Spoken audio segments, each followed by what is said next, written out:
ರಾಜ್ಯದ ಹಲವೆಡೆ ಅಕಾಲಿಕವಾಗಿ ಮಳೆಯಾಗಿದೆ. ಚಿಕ್ಕಮಗಳೂರು, ಶಿವಮೊಗ್ಗ, ಹಾವೇರಿ ಸೇರಿದಂತೆ ಬೆಳಗಾವಿ, ಬೀದರ್ ಜಿಲ್ಲೆಯಲ್ಲೂ ಸಹ ಭಾರೀ ಮಳೆಯಾಗಿದೆ.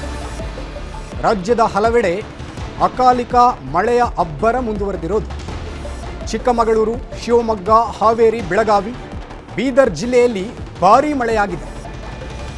ಚಿಕ್ಕಮಗಳೂರು ಜಿಲ್ಲೆಯ ಮಲೆನಾಡು ಭಾಗದಲ್ಲಿ ಗಾಳಿ ಸಹಿತ ಮಳೆಯಾಗಿದೆ.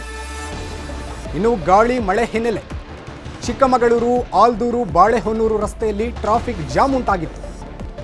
ಚಿಕ್ಕಮಗಳೂರು ತಾಲೂಕಿನ ಕಣತಿಯಲ್ಲಿ ರಸ್ತೆ ಗುರುಳಿ ಬಿದ್ದಿದೆ ಮರ ಬಿದ್ದ ಹಿನ್ನೆಲೆ ಟ್ರಾಫಿಕ್ ಜಾಮ್ ಸಹ ಉಂಟಾಗಿತ್ತು. ಬಳಿಕ ಮರವನ್ನು ತೆರವು ಮಾಡಿದ್ದಾರೆ ಸ್ಥಳೀಯರು.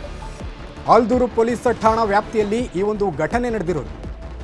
ಇನ್ನು ಚಿಕ್ಕಮಗಳೂರು ತಾಲೂಕಿನ ಮುತ್ತೋಡಿ, ಕಡಬಗೆರೆ ಭಾಗದಲ್ಲೂ ಸಹ ಧಾರಾಕಾರವಾಗಿ ಮಳೆಯಾಗಿದೆ. ಮೂಡಿಗೆರೆ, ಎನ್ಆರ್ಪುರ ತಾಲೂಕಿನ ಹಲವೆಡೆ ಆಲಿಕಲ್ಲು ಸಹಿತ ಮಳೆಯಾಗಿದೆ. ಬಿಸಿಲ ಹೊಡೆತಕ್ಕೆ ಕಂಗಾಲಾಗಿದ್ದಂತಹ ಮಲೆನಾಡಿಗರು ಕೆಂಡದಂತಾಗಿತ್ತು ಭೂಮಿ. ಇನ್ನು ಕೆಂಡದಂತಾಗಿದ್ದಂತಹ ಭೂಮಿಗೆ ವರುಣನ ಸಿಂಚನವಾಗಿದೆ. ಇನ್ನು ಶಿವಮೊಗ್ಗ ಜಿಲ್ಲೆಯಲ್ಲೂ ಹಲವೆಡೆ ಮಳೆ ಸುರಿದಿದೆ. ಹೊಸನಗರ ತಾಲೂಕಿನ ಬೆಳ್ಳೂರಿನಲ್ಲಿ ಗಾಳಿ ಮಳೆಗೆ ಮನೆಯ ಮೇಲೆ ಉರುಳಿ ಬಿದ್ದಿದೆ ತೆಂಗಿನ ಮರ. ಮಳೆ ಜೊತೆ ಗಾಳಿಯು ಜೋರಾಗಿ ಬೀಸಿದ ಪರಿಣಾಮ ಮನೆ ಮೇಲೆ ಮರ ಉರುಳಿ ಬಿದ್ದಿದೆ.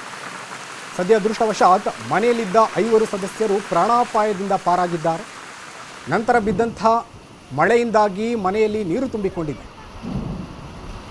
ಮತ್ತೊಂದು ಕಡೆ ಹಾವೇರಿ ಜಿಲ್ಲೆಯ ಬ್ಯಾಡಗಿಯ ಹಿರೇಕೆರೂರಲ್ಲಿ ಗಾಳಿ ಸಹಿತ ಮಳೆಯಾಗಿದೆ. ಬ್ಯಾಡಗಿ ಪಟ್ಟಣದಲ್ಲಿ ಸುರಿದಂತಹ ಭಾರೀ ಮಳೆ ಹಿರೇಕೆರೂರಿನಲ್ಲಿ ಗಾಳಿಗೆ ಬಿದ್ದ ಮರ ಹಲವರಿಗೆ ಗಾಯವನ್ನುಂಟು ಮಾಡಿದೆ. ಇನ್ನು ಬೆಳಗಾವಿ ನಗರದಲ್ಲಿ ಮಳೆಯ ಅಬ್ಬರ ಮುಂದುವರೆದಿದೆ. ಅರ್ಧ ಗಂಟೆಗೂ ಹೆಚ್ಚು ಕಾಲ ಸುರಿದಿದೆ ಮಳೆ. ಬಿಸಿಲಿನ ಬೇಗೆಯಿಂದ ಕಂಗೆಟ್ಟಿದ್ದಂತಹ ಜನರಿಗೆ ಮಳೆರಾಯ ತಂಪೆರೆದಿದ್ದಾನೆ.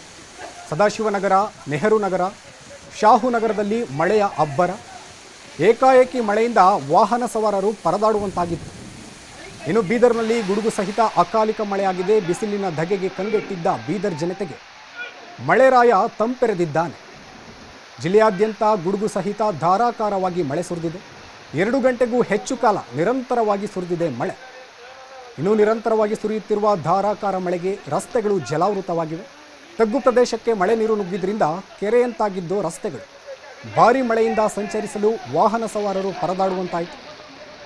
ಔರಾದ್, ಕಮಲನಗರ, ಬಾಲ್ಕಿ, ಹುಲಸೂರು, ಬಸವ ಕಲ್ಯಾಣ ಸೇರಿದಂತೆ ಹಲವೆಡೆ ಮಳೆಯಾಗಿದೆ.